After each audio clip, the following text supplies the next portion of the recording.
नमस्कार, मैं हूं रंजीत झा। चुनाव आयुक्तों की नियुक्ति वाले विधेयक को राज्यसभा से भी पास करवाकर मोदी सरकार ने एक तरीके से चुनाव आयुक्तों की मनमानी और उनकी तानाशाही को कानूनी शक्ल दे दी है। मोदी सरकार ने पूरी तरीके से यह साफ कर दिया है कि अब चुनाव आयोग में जो भी आयुक्त होंगे वो सरकार के यस मैन ही होंगे। उनकी भूमिका बस इतनी होगी कि वो हुक्म बजाएंगे। निष्पक्षता की उम्मीद कितनी होगी वो तो आप आने वाले समय में देख लेंगे। लेकिन चुनाव आयोग की मनमानी तो पहले से बढ़ती जा रही है और एक तरफ जहां यह बिल पास हुआ तो दूसरी तरफ बॉम्बे हाईकोर्ट ने चुनाव आयोग का बुखार छुड़ा दिया है। चुनाव आयोग का ऐसा पसीना छुड़ाया है कि कहा अपनी मनमानी आप बंद कर दीजिए। लोकतंत्र से खेलने का अधिकार न तो चुनाव आयोग को है न इस सरकार को है। पूरा मामला बेहद दिलचस्प है। दरअसल आप फर्ज कीजिए कि आप जिस लोकसभा क्षेत्र से आते हैं वो लोकसभा सीट किसी न किसी कारणवश खाली हो गई है, तो वहां 6 महीने के भीतर चुनाव होने चाहिए या नहीं होने चाहिए? बिल्कुल आप कहेंगे होने चाहिए। सीट तो खाली नहीं ही जाए, क्योंकि उस क्षेत्र की जनता दिल्ली तक अपनी आवाज कैसे पहुंचाएगी? जनप्रतिनिधि के बिना तो संभव नहीं है। इसको लेकर अदालतें कई दफे चिंता जाहिर कर चुकी हैं। लेकिन यहां चुनाव आयोग ने साफ तौर पर कह दिया कि मेरे पास फुर्सत नहीं है कि मैं उस सीट पर चुनाव कराऊं। और यह सीट जानते हैं कौन सी थी? पुणे लोकसभा सीट। इस पर 29 मार्च को ही लोकसभा सचिवालय का नोटिफिकेशन आ गया कि यह सीट वैकेंट हो गई है, चुनाव आयोग चाहे तो इस पर चुनाव करा ले। 6 महीने का गैप अमूमन लोग रख लेते हैं, चुनाव आयोग भी ऐसा करता रहा है। 29 मार्च 2023, अब दिसंबर आधा गुजरने को है, चुनाव नहीं कराए गए और कहा गया कि हम चुनाव नहीं कराएंगे।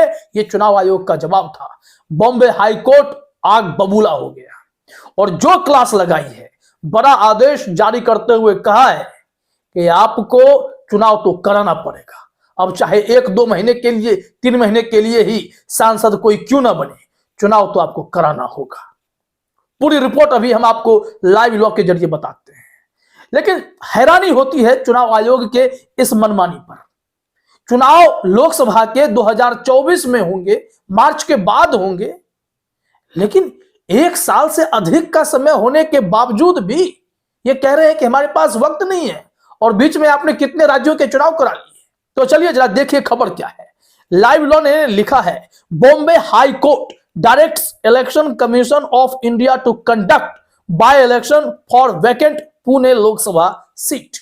पुणे लोकसभा सीट पर आप चुनाव कराएं, यह आदेश है। उपचुनाव जो है करवाना ही पड़ेगा। और कोर्ट रूम में क्या हुआ? कोर्ट रूम में खूब क्लास लगाई गई है कि आप मनमानी करेंगे क्या। जरा सोचिए ना कि जब से सीट खाली हुई तब से क्या उपचुनाव कराने का वक्त चुनाव आयोग को नहीं मिला होगा? महाराष्ट्र में तो वैसे ही खेल चल रहा है। सत्ता के साथ क्या सब हुआ सबने देखा है। इसके बाद आप देख लीजिए, आगे हमने कर्नाटक के भी चुनाव देखे और हाल में तो 5 राज्यों के विधानसभा चुनाव देखे। क्या इन सब के साथ में कहीं पर एक सीट पर उपचुनाव संभव नहीं था? ये चुनाव आयोग के जो बचकाने जवाब थे, या इसे आप मनमाने जवाब कह लें, ये हैरान कर देने वाले थे। ये बताते हैं कि चुनाव आयोग किस कदर निरंकुश है, बेखौफ है। उन्हें लगता है कि वो अगर स्वायत्त संस्था है तो चुनाव नहीं भी कराएगा तो चलेगा। गौर कीजिएगा कि इस वक्त जो बिल पास हुआ है उसमें एक विशेष पावर चुनाव आयुक्तों को दे दी गई है। और यह पावर यह है कि चुनाव आयुक्त जब अपने पद पर रहेंगे तो उनके ऊपर कोई कानूनी कार्रवाई नहीं हो सकती है। अगर कुछ गलती कर भी दे तो कोई केस नहीं बनेगा। कमाल है। आइए देखते हैं क्या कहा जा रहा है। न्यायमूर्ति जीएस पटेल और न्यायमूर्ति कमल खाटा की खंडपीठ ने उपचुनाव न कराने के ईसीआई के तर्क की आलोचना की और कहा कि ईसीआई का कहना था कि वह 2024 के लोकसभा चुनाव की तैयारियों में मार्च 2023 से बहुत व्यस्त है। ये हाईकोर्ट हैरान है कि आप 1 साल पहले से व्यस्त है इसलिए कहीं चुनाव नहीं कराएंगे, तो फिर आपने 5 राज्यों के चुनाव क्यों कराए? ये जवाब कौन देगा? चुनाव आयुक्त साहब सी राजीव कुमार जी, आप किसके इशारे पर काम करते हैं? इसका जवाब अब हाईकोर्ट को तो देंगे कि आपके पास यह विकल्प था। ये लोकतंत्र में ऐसा नहीं चलता है ना कि आप चुनाव ही नहीं कराएंगे, तो छोड़ दीजिए, आप लोकसभा का चुनाव भी मत कराइए ना, तो रहने दीजिए ना, मोदी जी ही सत्ता पर बैठे रहेंगे। यहां आगे देखिए, कहा जा रहा है, कोर्ट की टिप्पणी है, किसी भी संसदीय लोकतंत्र में शासन निर्वाचित प्रतिनिधि होते हैं जो लोगों की आवाज होते हैं। यदि कोई प्रतिनिधि अब नहीं रहा तो उसके स्थान पर दूसरे को रखा जाना चाहिए।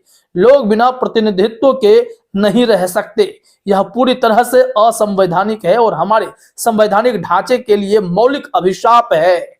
अदालत ने इतनी गंभीर टिप्पणी की है। अब देखिए, अदालत ने ईसीआई के उस सर्टिफिकेट को भी रद्द किया है जिसमें उन्होंने कहा कि अब चुनाव कराने से कोई फायदा नहीं है, शॉर्ट टेन्योर होगा, बहुत कम कार्यकाल होगा। तो आप इसके लिए जिम्मेदार है ना चुनाव आयुक्त साहब, कि 1 साल का समय था, उससे ज्यादा का समय था, आपने चुनाव नहीं कराया। यहाँ लिखा हुआ है, अदालत ने ईसीआई के उस प्रमाण पत्र को रद्द कर दिया जिसमें कहा गया था कि उपचुनाव नहीं होंगे क्योंकि वह 2024 के आम चुनावों की तैयारी में व्यस्त है और उपचुनाव में चुने गए उम्मीदवार का कार्यकाल बहुत छोटा होगा। इसका मतलब है 1.5 साल कहीं भी सीट ये खाली रख सकते हैं, इन्हें कोई फर्क नहीं पड़ता है। यह जो याचिकाकर्ता थे, याचिकाकर्ता ने पहले चुनाव आयोग से ही अपील की थी, शिकायत भी लगाई थी कि सर हमारे लोकसभा क्षेत्र, पुणे लोकसभा क्षेत्र में कम से कम उपचुनाव करा लीजिए, सीट खाली है। चुनाव आयोग को फर्क नहीं पड़ा और उन्होंने अनदेखी कर डाली। ऐसे याचिकाकर्ता की शायद कोई वैल्यू चुनाव आयोग नहीं करता हो। तो इस याचिकाकर्ता ने हाईकोर्ट का दरवाजा खटखटाया और फिर हाईकोर्ट ने जो आदेश दिया है वो चुनाव आयोग की मनमानी पर बहुत बड़ा ब्रेक लगाता है। यहां कहा गया है, याचिकाकर्ता सुघोष जोशी जो पुणे निर्वाचन क्षेत्र में एक पंजीकृत मतदाता हैं, ने लोक प्रतिनिधित्व अधिनियम आरपी अधिनियम की धारा 151(a) के तहत 23 अगस्त 2023 को ईसीआई द्वारा जारी प्रमाण पत्र को चुनौती दी थी। प्रमाण पत्र में दावा किया गया कि ईसीआई उपचुनाव नहीं करा सकता। याचिकाकर्ता ने तर्क दे दिया, वही तर्क कि भाई जब सीट खाली हो गए तो 6 महीने के भीतर तो चुनाव कराना था ना। यहां पर कहा जा रहा है कि याचिकाकर्ता ने तर्क दिया कि एक बार संसदीय सीट खाली हो जाने पर उपचुनाव अधिसूचित किया जाना चाहिए और आयोजित किया जाना चाहिए। अदालत ने कहा कि लोकसभा सचिव की अधिसूचना में 29 मार्च 2023 से रिक्ति की पुष्टि की गई थी, जबकि वर्तमान लोकसभा का कार्यकाल 16 जून 2024 को समाप्त होगा। अब सोच लीजिए 1 साल से कितना ज्यादा समय है। इसके बावजूद भी चुनाव आयोग का लगा कि वो टेन्योर बहुत छोटा होगा, इसलिए उपचुनाव कराएंगे ही नहीं। आश्चर्य होता है ऐसी स्थिति पर, हैरानी होती है चुनाव आयोग के ऐसी मनमानी पर। अदालत ने ईसीआई के दलील को खारिज कर दिया है और कहा है कि आप उपचुनाव कराएंगे चाहे कार्यकाल छोटा ही क्यों ना हो। देखिए जनाब, अदालत ने ईसीआई की इस दलील को खारिज कर दिया कि उपचुनाव कराना मुश्किल है। इसमें इस बात पर जोर दिया गया कि निर्वाचन क्षेत्रों को एक निश्चित अवधि से अधिक प्रतिनिधित्व से वंचित नहीं रखा जा सकता है, यह बताते हुए कि संसदीय लोकतंत्र में शासन निर्वाचित प्रतिनिधियों पर निर्भर करता है जो लोगों की आवाज है। अदालत ने यह सुनिश्चित करने के लिए ईसीआई के दायित्व पर जोर दिया कि कोई भी निर्वाचन क्षेत्र अनिश्चित काल तक प्रतिनिधित्व विहीन न रहे। उन्होंने कहा कि ईसीआई का पूरा रुख असंगत था, बहुत असंगत था। इसमें कहा जा रहा है कि अदालत ने कहा कि ईसीआई का रुख असंगत था क्योंकि पुणे सीट खाली होने के बाद से उसने कई विधानसभा और लोकसभा क्षेत्रों के लिए उपचुनाव कराए थे। इसमें इस बात पर जोर दिया गया कि उपचुनाव पर विचार करने की प्रासंगिक तारीख वह तारीख है जिस दिन रिक्ति निकलती है, जिसमें अस्पष्टता की कोई गुंजाइश नहीं है। अब जरा सोचिए कि इतने चुनाव भी कराए, उपचुनाव भी कराए, लेकिन पुणे का इसलिए नहीं कराया क्योंकि उन्हें लगा कि यहां पर चुनाव कराने का कोई मतलब नहीं है, या फिर कहीं से इशारा नहीं हो रहा था, कोई आदेश नहीं दे रहा था। चुनाव आयोग क्या इस कदर कठपुतली बन चुका है। यहां आगे देखिए, कहा जा रहा है ईसीआई के प्रमाण पत्र के संबंध में अदालत ने इसे अजीब पाया, 2 समस्याग्रस्त पहलुओं पर प्रकाश डाला। सबसे पहले यह धारणा कि लौटे उम्मीदवार का कार्यकाल छोटा होगा एक अमान्य विचार माना गया कि जो उपचुनाव में जीत कराएंगे उनका कार्यकाल छोटा होगा। यह कोई वजह नहीं है कि आप चुनाव नहीं कराएं। यहां कहा जा रहा है कि यह ईसीआई के लिए एक स्लाइडिंग स्केल को अपनाने के लिए नहीं है और हमें यह अकल्पनीय लगता है कि कई महीने बीत जाते हैं और फिर पूरे निर्वाचन क्षेत्र को बताया जाता है कि अब समय नहीं बचा है और निर्वाचन क्षेत्र अगले आम चुनाव के लिए इंतजार करता है। ईसीआई को इसकी चिंता नहीं है। लौटाया गया उम्मीदवार बचे हुए कार्यकाल में प्रभावी रहेगा। शेष कार्यकाल में उम्मीदवार की प्रभावशीलता इससे अधिक नहीं हो सकती कि वह 5 साल के कार्यकाल में ऐसा कर सकता है, अदालत ने कहा।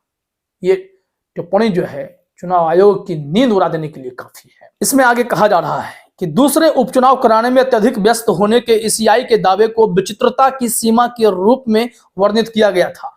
अदालत ने इस बात पर जोर दिया कि ईसीआई कर्मचारियों की व्यस्तता के कारण नागरिकों को प्रतिनिधित्व नहीं मिल पाएगा क्योंकि यह संवैधानिक ढांचे को नुकसान पहुंचाएगा। अदालत ने कहा कि प्रशासनिक असुविधा चुनाव कराने की वैधानिक बाध्यता को कमजोर नहीं कर सकती। अदालत ने साफ मैसेज दे दिया है, चुनाव आयुक्त साहब, आपकी मनमानी हम बर्दाश्त नहीं करेंगे।